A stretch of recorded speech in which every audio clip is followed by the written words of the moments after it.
নমস্কার সুপ্রিয় দর্শক, বেঙ্গলি গার্ডেনার চ্যানেলে আপনাদের জানাই স্বাগতম। ফেব্রুয়ারি মাসের শুরুতেই কিন্তু আমাদের লেবু গাছে প্রচুর পরিমাণে কিন্তু ফুল আসা শুরু হয়ে গিয়ে থাকে। এখন আমরা কিছু ব্যবস্থাপনা নেব যাতে আমাদের গাছে প্রচুর পরিমাণে কিন্তু ফল আসবে। তাই প্রথমেই আমাদের কিন্তু গাছের মাটি শুকনো রাখলে এখন চলবে না। এতদিন যাবৎ আমরা গাছের মাটিকে শুকনো রেখেছিলাম ফুল আনার জন্য। এখন কিন্তু গাছের মাটিতে পর্যাপ্ত পরিমাণে আমাদের জল প্রয়োগ করতে হবে।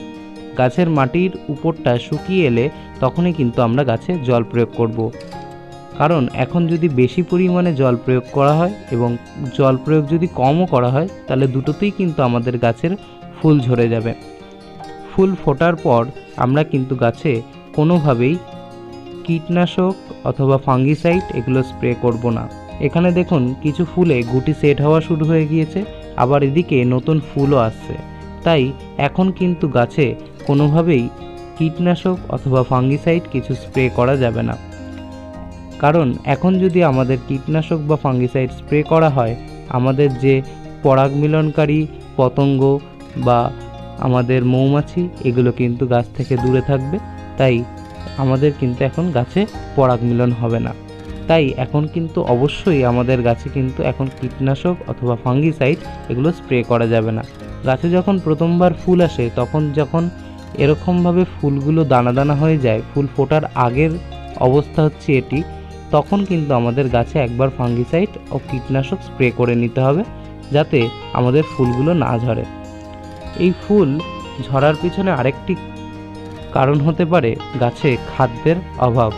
এখন আমাদের গাছে খাদ্যের যোগান দেওয়ার জন্য আমরা এখানে হাফ চা চামচ পটাশ 10 ইঞ্চি টবের জন্য হাফ লিটার জলে অর্থাৎ 500 ml জলে আমরা ভালোভাবে গুলে নেব। এই পটাশ এখন প্রয়োগ করব কারণ এখন আমাদের গাছে ফুল থেকে ফল কনভার্ট করার জন্য এটি যেরকম কাজে লাগবে, তার পাশাপাশি ফলের গুটি সেট হওয়া এবং ফলে যাতে ভালো সাইজ হয় এবং ফল যাতে পরিপক্ক হয়, অর্থাৎ গুটি হিসাবে আমরা যখন গাছের ফলটা ধরার পর সেই গুটি অনেক সময় ঝরে যায়।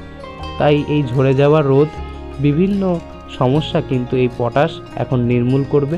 তাই এই পটাশটিকে আমরা হাফ লিটার জলে ভালো মতন গুলে এটিকে 15 মিনিটের জন্য গোলার জন্য রেখে দেব।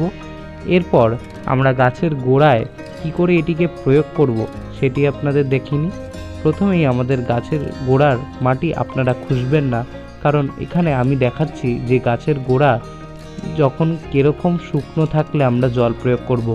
গাছের গোড়ার মাটি উপর দিয়ে দেখুন একদম শুকিয়ে এসছে।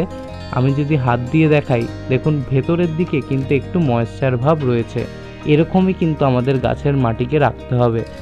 উপরটা শুকিয়ে গেলে তখন আমরা পরিমাণ মতন গাছে জল প্রয়োগ করব। ভেতরে কিন্তু এরকম ময়েশ্চার আমাদের রাখতে হবে।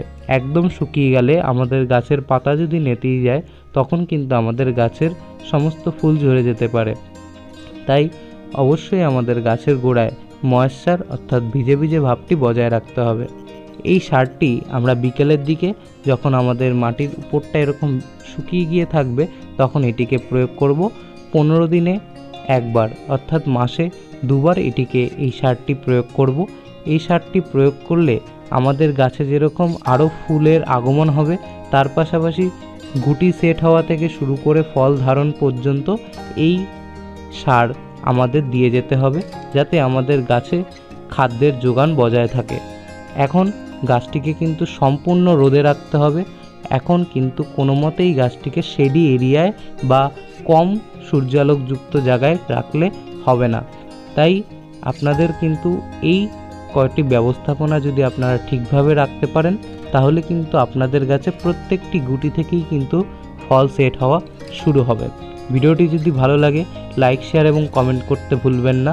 চ্যানেলে নতুন হলে অবশ্যই চ্যানেলটিকে সাবস্ক্রাইব করবেন। ধন্যবাদ।